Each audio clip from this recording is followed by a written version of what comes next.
ಉದ್ಭರ ಆಗ್ತದೆ ಅಂತ ಹೇಳಿ. ಯಾಕಂದ್ರೆ ಅದರಿಂದ ಬರುತ್ತಿರುವಂಥ ಅನುಕಿರಣಗಳು ಭಾಳಷ್ಟು ಏನಪ್ಪ ಅಂದ್ರೆ ಜನರಿಗೆ ತೊಂದರೆ ಕೊಡುವಂಥ ನಾವು ಅದಕ್ಕೆಲ್ಲ ರಕ್ಷಣೆ ಕೊಡ್ತೀವಿ ಅಂತ ವಿಜ್ಞಾನಿಗಳು ಎಲ್ಲ ಮಾತಾಡ್ತಾರೆ, ಇಲ್ಲಂತಲ್ಲ.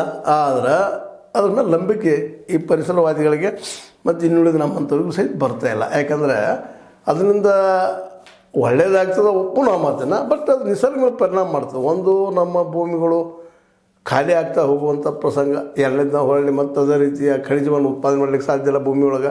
ಆದರೆ ವಿದ್ಯುತ್ತಿಗೆ ಅಷ್ಟು ಉಪಯೋಗ ಆದರೆ ಒಳ್ಳೆಯದು, ಅದು ಕಾರಣ.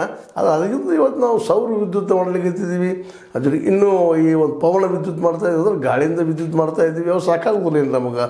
ಇನ್ನೂ ಹೈಡ್ರೋ ಎಲೆಕ್ಟ್ರಿಕ್ ಮಾಡೋ ದಿಶೆಯಲ್ಲಿ ಏನಾದ್ರು ಪ್ರಯತ್ನ ಮಾಡಿದ್ರೆ ಒಳ್ಳೆಯದಲ್ಲ ಇಲ್ಲರಿ ಅಂತ ಅಷ್ಟು ಜನ ಭಾಳಷ್ಟು ಜನ ಪ್ರಶ್ನೆ ಮಾಡ್ತಾಯಿದ್ದಾರೆ. ಮತ್ತು ಈಗ ಹೈಡ್ರೋ ಎಲೆಕ್ಟ್ರಿಸಿಟಿ ಅಂದರೆ ಅಲ್ಲೂ ಕಾಡು ಹಾಳಾಗ್ತದಲ್ರಿ, ಮತ್ತು ವಿದ್ಯುತ್ ಬೇಕಾದ್ರೆ ಏನು ಮಾಡೋದು ಅನ್ನೋಂಥ ಮತ್ತೊಂದು ಪ್ರಶ್ನೆಗಳು ಇದ್ದಾವೆ.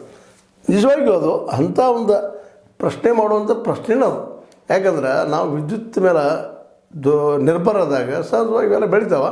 ಬಟ್ ಅಣುವಿನಲ್ಲಿ ಏನದು ಎಕ್ಸ್ಟ್ರಾ ಅಂತಂದರೆ ಅದರಿಂದ ಅನುಭವ ಮನಸ್ಸಿಗೆ ತಯಾರು ಮಾಡ್ಬೋದು ನಾವು ಅನ್ನುವಂಥದ್ದು. ಅನುಭವದಿಂದಾಗಿ ಏನು ಹಾಳಿ ಆಗ್ತದೆ ಏನಿಲ್ಲ ಅನ್ನಿಸೋದು ಅಷ್ಟು ಸತ್ಯ. ಮತ್ತು ಹಾಗಂದ್ರೆ ಅಣುಸ್ಥಾವರಗಳಿಂದ ಏನೂ ಆಗೋದಿಲ್ಲ ಅಂದ್ರೆ ಹೇಳಲಿಕ್ಕೆ ಸಾಧ್ಯ ಇಲ್ಲ.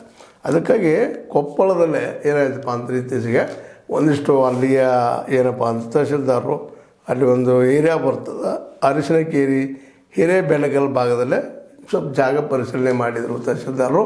ಅದರ ರಿಪೋರ್ಟ್ ನಮ್ಮ ಡಿ ಸಿ ನಳಿನ್ ಅತುಲ್ ಅವ್ರಿಗೆ, ಅಂದರೆ ಕೊಪ್ಪಳದ ಡಿ ಸಿ ನಳಿನ್ ಅತುಲ್ ಅವ್ರಿಗೆ ಕಳಿಸಿದರು. ಅವರು ಹೇಳ್ತಾಯಿದ್ದಾರೆ ಜಿಲ್ಲಾಧಿಕಾರಿ ಇದು ಅತುಲ್ ಅವ್ರು ಹೇಳ್ತಾರೆ ಸ್ಥಾವರ ಸ್ಥಾಪನೆ ಅಂತಿಮವಾಗಿಲ್ಲ, ಇನ್ನೂ ಸ್ಥಾಪನೆ ಮಾಡೋದು ಅಂತಿಮ ಆಗಿಲ್ಲ ರೀ ಅಂತ. ಮತ್ತು ಸರ್ವೆ ಯಾಕೆ ಮಾಡ್ತಾಯಿದ್ರಿ ನೋಡೋಣ್ರಿ, ಸಿಗ್ಬೋದು ನಮ್ಮಪ್ಪ ಮಾಡೋದಕ್ಕೆ ಇನ್ನಷ್ಟು ಅಲ್ಲ ಹೇಳ್ರಿ, ಅವನಿಗೂ ಈಗೇನು ಯುರೇನಿಯಮ್ ಅದೆಲ್ಲ ಸಿಗ್ಬೋದಲ್ಲ ಅನ್ನೋದು ಅವ್ರದ್ದೊಂದು ಆಸೆ ನೋಡ್ತಾ ಇದ್ದಾರೆ. ಇನ್ನೂ ಅದಿಲ್ಲ ಅಂತ ಹೇಳ್ತಾರೆ. ಇದೇ ಸಂದರ್ಭದಲ್ಲೇ ನಮ್ಮ ಏನಪ್ಪ ಒಂದು ವಿಜ್ಞಾನಿ ಆದಂತಹ ಉದಯ ಶಂಕರ್ ಪಾಟೀಲ್ರು ಅದೇನಿಲ್ಲರಿ ಮತ್ತು ಇಲ್ಲಿ ಸ್ಥಾಪನೆ ಮಾಡೋಕ್ಕೂ ಸಾಧ್ಯ ಇಲ್ಲ, ಒಂದಿನ ಏರಿಯಾ ಹಿಡ್ಕೊಂಡು ಅರಿಶಿಣಕೇರಿ ಮತ್ತು ಹಿರೇಬೆಣಕಲ್ ಈ ಏರಿಯಾದಲ್ಲಿ 1200 ಎಕರೆ